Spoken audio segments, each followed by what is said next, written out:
नमस्कार, आप देख रहे हैं एटीएन भारत और मैं हूं आपके साथ मानवी ठाकुर। शुरुआत करते हैं आज की खास खबरों से।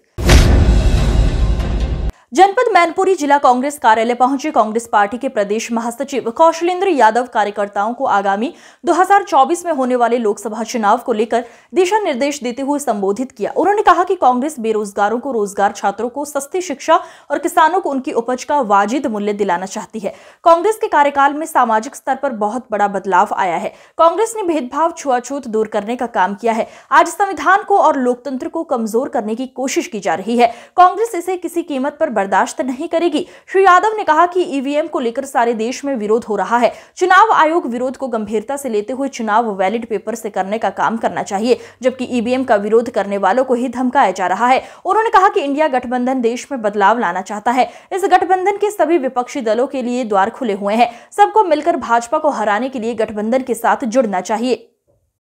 तो आप लोग सोच सकते हैं कि एक सामाजिक बात उठाने के लिए एक राष्ट्रीय पार्टी का अध्यक्ष जब कहता है और उनकी आज बात वही सच हो रही है, वही मुलजिम निकले, वही गिरफ्तार हुए, बल्कि उनको गिरफ्तार भी नहीं किया है सरकार ने। एक रिश्तेदार की तरह से बुला के उनका सिलेंडर करा के उनका ना कोई पूछताछ की गई, ना मतलब किसी तरह का कोई उनसे वो नहीं लिया गया, उनको भेज दिया गया। और हमारे यशस्वी प्रदेश अध्यक्ष माननीय अजय राय के खिलाफ इस बयान देने को लेकर मुकदमा लिख दिया। और जब आज उनकी बात सही हो रही है तो इस सरकार को मुंह छुपाने की जगह नहीं मिल रही है। तो हम लोग पूरे प्रदेश में इन दो मुद्दों को लेकर, एक तो बनारस की बेटी के साथ जो घृणित कार्य हुआ उसकी निष्पक्ष जांच होकर उस बेटी को न्याय मिले, और जो हमारे प्रदेश अध्यक्ष के खिलाफ मुकदमा दर्ज किया गया उस मुकदमे को वापस लिया जाए। दूसरी घटना गोरखपुर में हुई है। हमारे गोरखपुर के 3 कानूनों को बदलाव किया गया।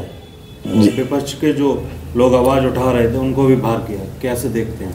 देखिए साहब, आप लोगों ने भी पिछले दिनों में देखा है, संसद चली, संसद में विपक्ष वैसे ही अल्पमत में है, और उसके बाद जितने लोग अल्पमत में हैं वो जनता की आवाज दबने नहीं दे रहे हैं।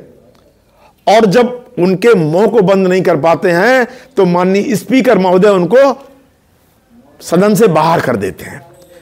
ऐसा लोकतंत्र में कभी नहीं हुआ आजादी से अब तक। तो क्या ये सोची समझी साजिश है? ये सोची समझी साजिश के तहत काम हो रहा है।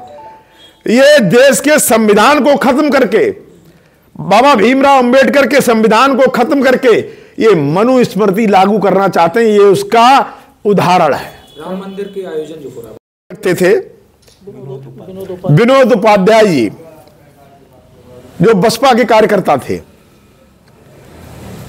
उन्होंने कभी मोदी जी से आमना सामना हुआ बसपा गवर्नमेंट में। आज उस बदले के उद्देश्य से नए लड़के उपाध्याय का पुलिस से इनकाउंटर करा दिया गया। यह बड़ी दुर्भाग्य की बात है कि पूरे प्रदेश में योगी सरकार एक विशेष जाति के लोगों को इनकाउंटर करा करा के खत्म कर रहे हैं, और बाकी सबके साथ जो अन्याय हो रहा है आप सब लोग देख रहे हैं।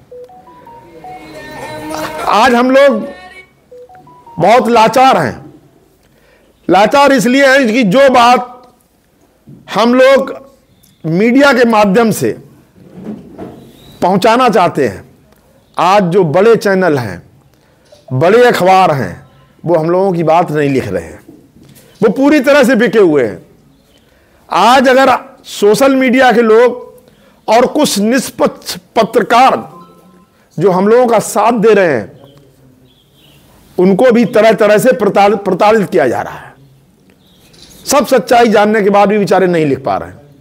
तो मेरा आप सबसे अनुरोध है कि इन अत्याचारों के खिलाफ हम लोग जो आवाज उठा रहे हैं, मेरा हाथ जोड़कर विनम्र निवेदन है मीडिया के साथियों से, आप लोग भी इसी समाज से आते हैं।